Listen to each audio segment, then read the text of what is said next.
नमस्कार दोस्तों, स्वागत है आप सभी का आपके अपने YouTube चैनल अपनी क्लास में। दोस्तों, इस वीडियो के अंदर मैं आप सभी को आपके MP बोर्ड कक्षा 10वीं में साइंस विज्ञान विषय का एक बेस्ट और शानदार मॉडल पेपर बताऊंगा। दोस्तों, इस मॉडल पेपर के अंदर साइंस विषय के वेरी मोस्ट इंपॉर्टेंट प्रश्न रहेंगे, जिनके आने का चांस आपके एग्जाम में बहुत ज्यादा है। तो चलिए देखते हैं इस मॉडल पेपर का पहला प्रश्न। सही विकल्प चुनकर लिखिए, यानी कि दोस्तों आपको सही विकल्प का चयन करना है। तो इसमें हमारे पास में इसका पहला प्रश्न पूछा गया है, कोई विलयन लाल लिटमस को नीला कर देता है, इस विलयन का संभवतः पीएच क्या होगा। यानी कि दोस्तों आपके पास में कोई एक लाल लिटमस है, इस लिटमस को हम किसी एक पात्र में डालते हैं, इस पात्र में क्या पड़ा हुआ है, विलयन पड़ा हुआ है। और दोस्तों जैसे ही हम लाल लिटमस को इस पात्र के अंदर डालेंगे तो ये जो लिटमस है वो नीले लिटमस में चेंज हो जाएगा। दोस्तों ऐसा इस विलयन में क्या था कि जो इसने लाल लिटमस को नीले में चेंज कर दिया। दोस्तों इसके अंदर क्या था, इसके अंदर क्षार था, क्योंकि दोस्तों लाल लिटमस को नीले के अंदर कौन करता है चेंज, क्षार करता है। और दोस्तों आप जानते ही हो कि क्षार की जो पीएच होती है वो होती है 7 से लेकर के 14 तक, और 7 होता है वो होता है न्यूट्रल, और 7 से लेकर के 1 तक होता है वो क्या होता है, अम्ल।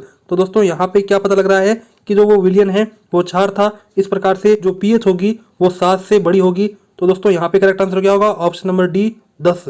आगे हमारे पास में दूसरा प्रश्न पूछा गया है, मनुष्य में वर्कक एक तंत्र का भाग है, वह है। यानी कि दोस्तों जो मनुष्य के अंदर वर्कक होता है, किडनी होती है, वो किस लिए काम आता है। दोस्तों ये मनुष्य के अंदर उत्सर्जन के लिए काम आता है, यानी कि दूसरे का करेक्ट आंसर होगा ऑप्शन नंबर सी। आगे हमारे पास में तीसरा प्रश्न पूछा गया है, मानव नेत्र के जिस भाग पर वस्तु का प्रतिबिंब बनता है वह क्या कहलाती है। तो दोस्तों उसे क्या कहते हैं, हम कॉर्निया कहते हैं, यानी कि तीसरे का करेक्ट आंसर होगा ऑप्शन नंबर ए। आगे हमारे पास में चौथा प्रश्न पूछा गया है, विद्युत धारा का एसआई मात्रक क्या होता है। तो दोस्तों विद्युत धारा का एसआई मात्रक होता है एम्पियर, और वहीं वोल्ट किसका एसआई मात्रक, दोस्तों वोल्ट शक्ति का एसआई मात्रक है। और जूल किसका, दोस्तों जूल कार्य का एसआई मात्रक है। और वोल्ट किसका है, दोस्तों वोल्ट है विभवांतर का। आगे चलते हैं, हमारे पास में पांचवा प्रश्न पूछा गया है, निम्न में से कौन आहार श्रृंखला का निर्माण करता है।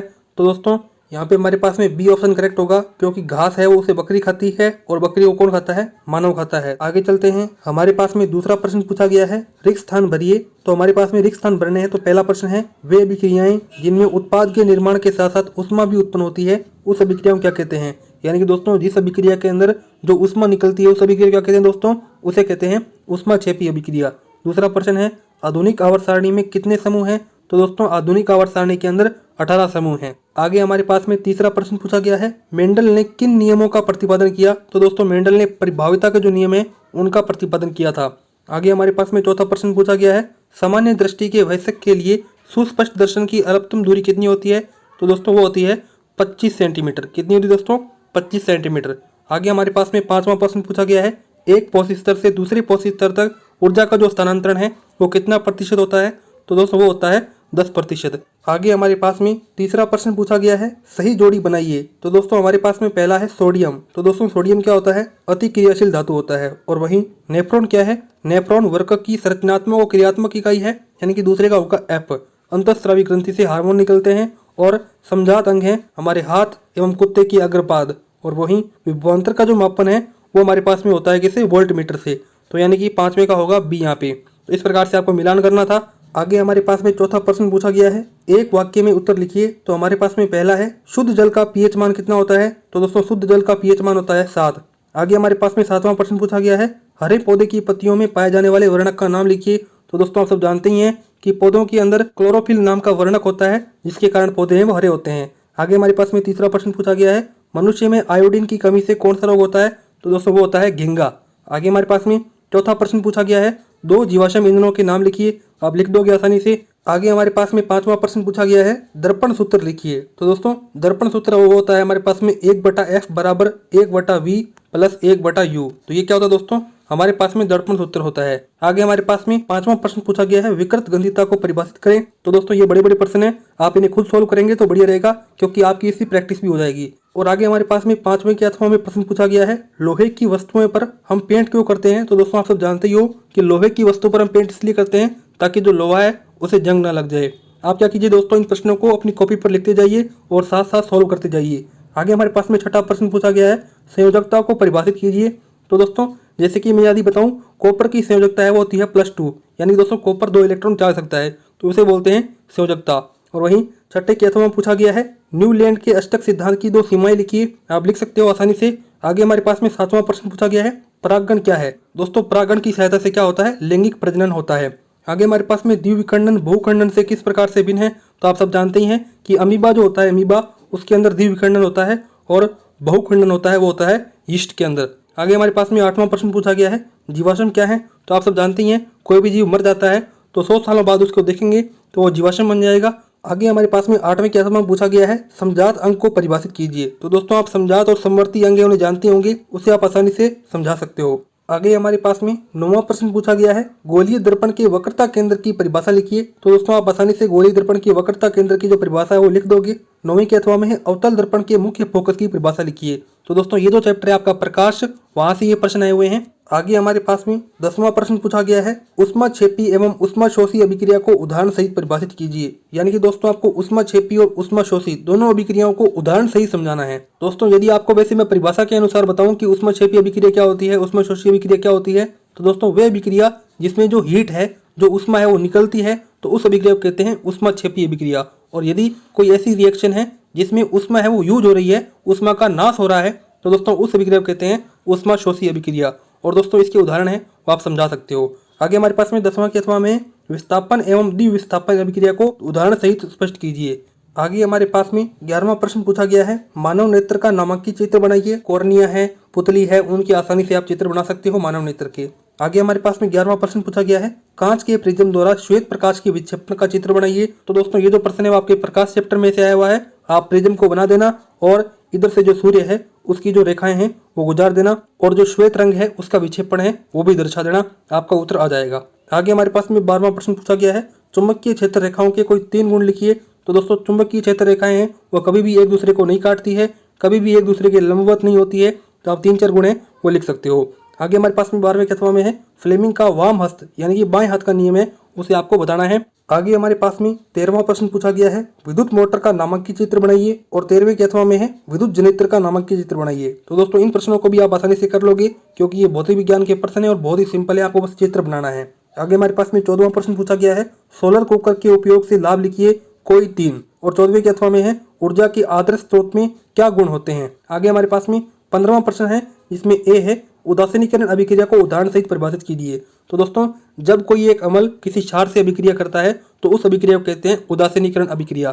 जैसे कि यदि आपको मैं एग्जांपल बताऊं तो हमारे पास में NaOH क्या है, क्षार है, और वहीं HCl क्या है दोस्तों, अम्ल है। तो इन दोनों की अभिक्रिया होगी तो हमारे पास में क्या बनेगा दोस्तों, हमारे पास में बनेगा नमक प्लस H2O।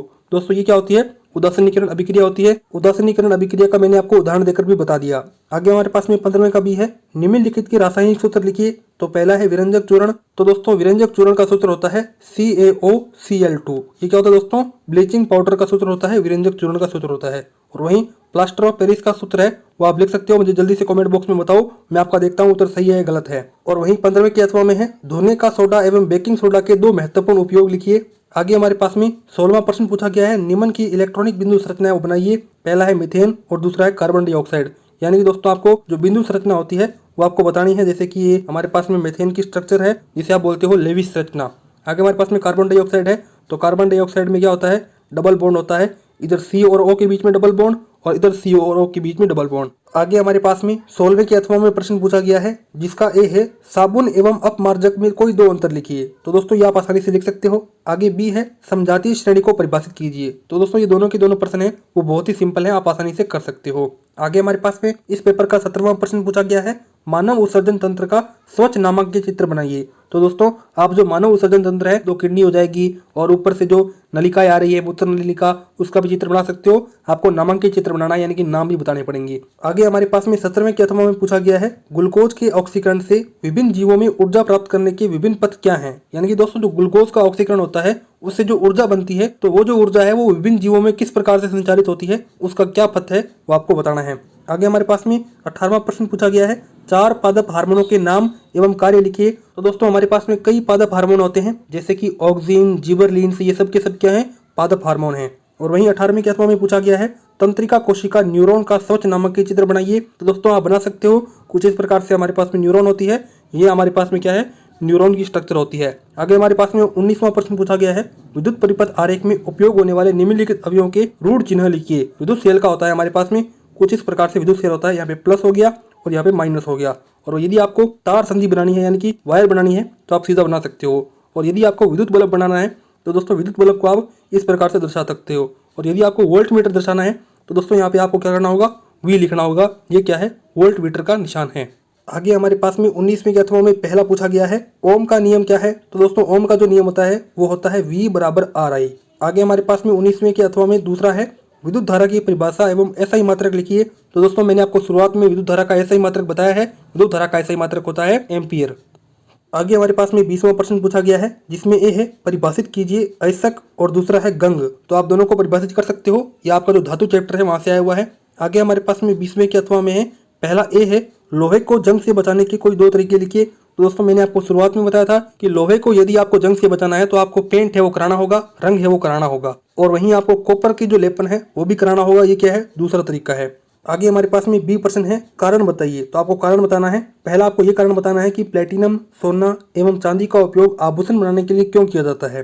दूसरा कारण ये बताना है कि आयनिक यौगिकों के गलनांक हैं वो उच्च क्यों होते हैं। तो दोस्तों आप आसानी से बता सकते हो। आगे हमारे पास में 21वां प्रश्न पूछा गया है, पुष्प की अनुदैर्ध्य काट का स्वच्छ एवं नामांकित चित्र बनाना है। तो दोस्तों आप पुष्प का जो नामांकित चित्र है वो बना सकते हो। आपको इसमें जायांग, पुमंग, अंडप जितने भी हैं वो आपको दर्शाने होंगे और आपका इसका चित्र है वो बन जाएगा। आगे हमारे पास में 21वें के अथवा में जो ए पूछा गया है, अमीबा में द्विविखंडन विखंडन की विभिन्न अवस्थाओं का क्रमवार चित्र बनाइए। तो दोस्तों आप आसानी से बना सकते हो। आपको प्रजनन का जो तरीका है वो बताना होगा। आगे हमारे पास में कायिक परिवर्तन क्या है। तो दोस्तों जो हमारे पास में आलू हो गया, अदरक हो गया, उसमें लैंगिक या अलैंगिक प्रजनन नहीं होता बल्कि कायिक प्रवर्धन होता है, कायिक प्रजनन होता है। आगे हमारे पास में इस पेपर का अंतिम प्रश्न 22वां पूछा गया है जिसका ए है, परावर्तन के नियम लिखिए। आप आसानी से लिख सकते हो। बी है, उस लेंस की फोकस दूरी ज्ञात कीजिए जिसकी क्षमता -2.0 डायप्टर है। ये किस प्रकार का लेंस है। ये जो प्रश्न है वो न्यूमेरिकल है, आप आसानी से कर सकते हो। प्रकाश चैप्टर में से आया हुआ है। आगे हमारे पास में 22वें के अथवा में प्रश्न पूछा गया है जिसका ए है, आयताकार कांच के गुटके से प्रकाश के अपवर्तन का आरेख खींचिए। तो दोस्तों आप आसानी से कर सकते हो। आपको क्या करना है,